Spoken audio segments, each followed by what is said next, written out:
13 अप्रैल 2026 इतिहास के पन्नों में दर्ज होने वाला वो तारीख जिसमें दिल्ली हाई कोर्ट में जो हुआ उसने ना सिर्फ एक कानूनी बहस को जन्म दिया बल्कि एक राजनीतिक संदेश भी साफ कर दिया। आम आदमी पार्टी के राष्ट्रीय संयोजक अरविंद केजरीवाल ने आम आदमी की तरह मजबूत आत्मविश्वासी खड़े दिखे।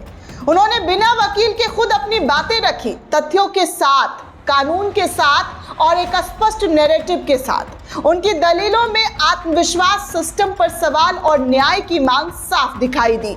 उन्होंने 10 ठोस कारणों के जरिए ये बताया कि उन्हें क्यों लगता है कि इस केस में जज की निष्पक्षता पर सवाल खड़े होते हैं और जज को इस केस से हट जाना चाहिए।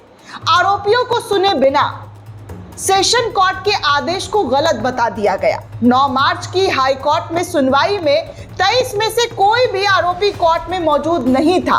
कोर्ट में केवल सीबीआई मौजूद थी। पहली सुनवाई में ही बिना किसी आरोपी को सुने जस्टिस स्वर्णकांता शर्मा ने आदेश पारित कर दिया कि प्रथम दृष्टया सेशन कोर्ट का ऑर्डर गलत प्रतीत होता है। क्यों, कैसे, ऑर्डर का कौन सा हिस्सा गलत प्रतीत होता है, ये कुछ नहीं लिखा गया।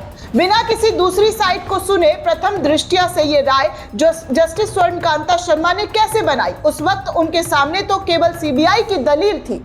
ईडी ने कोई केस भी फाइल नहीं किया था या सेशन कोर्ट में ईडी के केस पर स्टे लगा दिया गया। 9 मार्च को ही अपने आदेश में जस्टिस स्वर्णकांता शर्मा ने इसी तथाकथित शराब घोटाले से संबंधित सेशन कोर्ट में चल रही ईडी की कार्रवाई पर भी रोक लगा दी।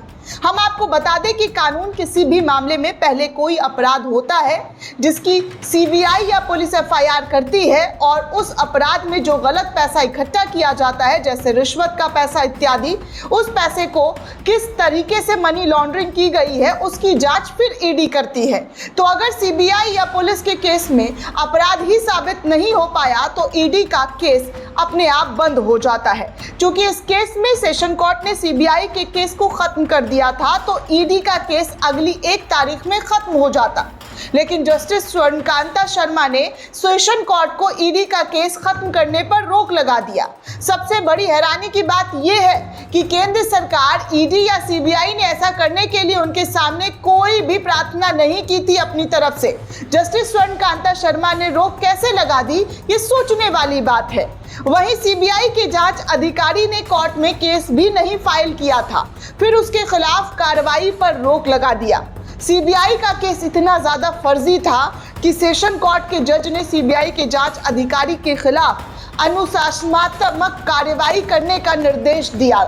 सेशन कोर्ट ने जज के आदेश में लिखा हुआ है कि इस पूरे मामले में पहले तय कर लिया गया था कि कैसे किसको फंसाना है और उसके बाद वो साबित करने के लिए सबूत बनाए गए। तो ये जांच नहीं थी, ये एक पूर्ण निर्धारित षड्यंत्र था।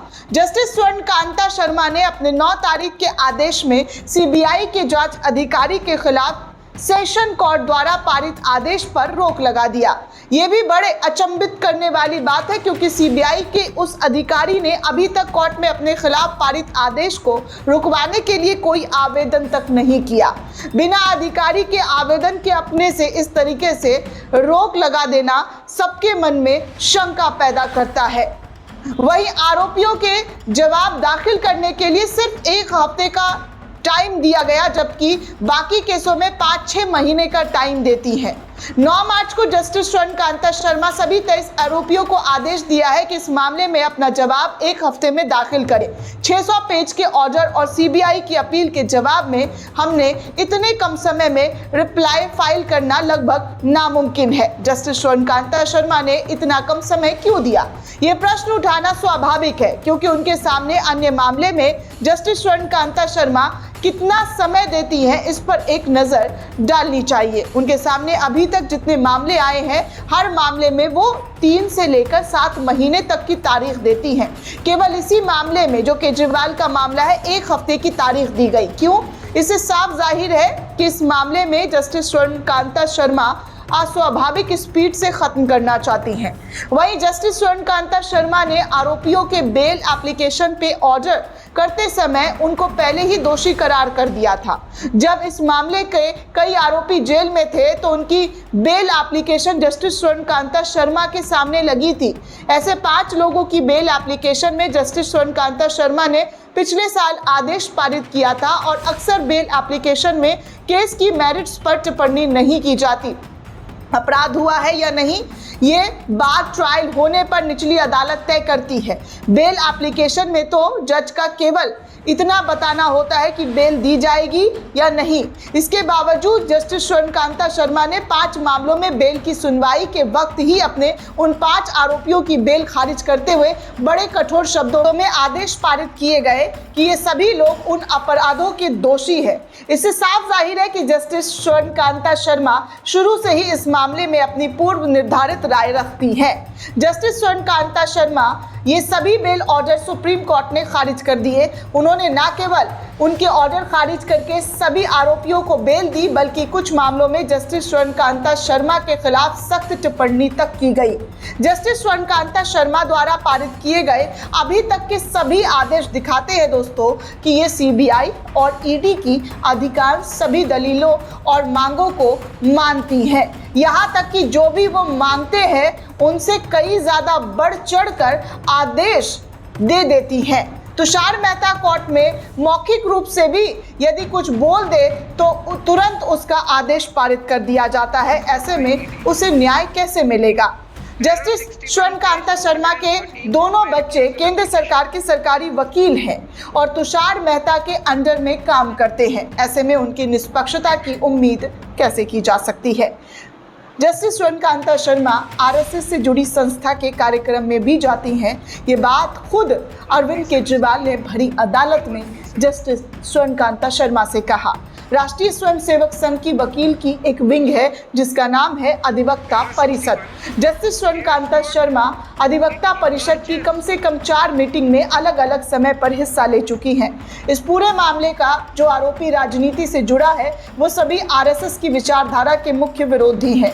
इसीलिए जस्टिस स्वर्णकांता शर्मा जो आरएसएस के कार्यक्रमों में हिस्सा लेती हैं, क्या वो इस केस में न्याय कर पाएंगी? गृह मंत्री अमित शाह ने हाई कोर्ट का ऑर्डर पहले ही सबको बता दिया। अभी कुछ दिन पहले ही एक इंटरव्यू में अमित शाह ने बयान दिया कि केजरीवाल जी को हाई कोर्ट के आदेश के खिलाफ सुप्रीम कोर्ट जाना पड़ेगा। उनका सीधे सीधे इशारा है कि केजरीवाल जी हाई कोर्ट में हारेंगे और हाई कोर्ट का आदेश केजरीवाल जी के खिलाफ आएगा। माननीय गृह मंत्री ये बयान कैसे दे सकते हैं, जबकि इस पूरे मामले में कोर्ट फैसला लेगी, कोर्ट के जरिए ट्रायल होगा, लेकिन उससे पहले ही गृह मंत्री का ऐसा बयान अपने इंटरव्यू में देना, ये शक सीधे सीधे शक के जो है लोगों के मन में डालता है कि आखिर इस तरीके का बयान कोई कैसे दे सकता है।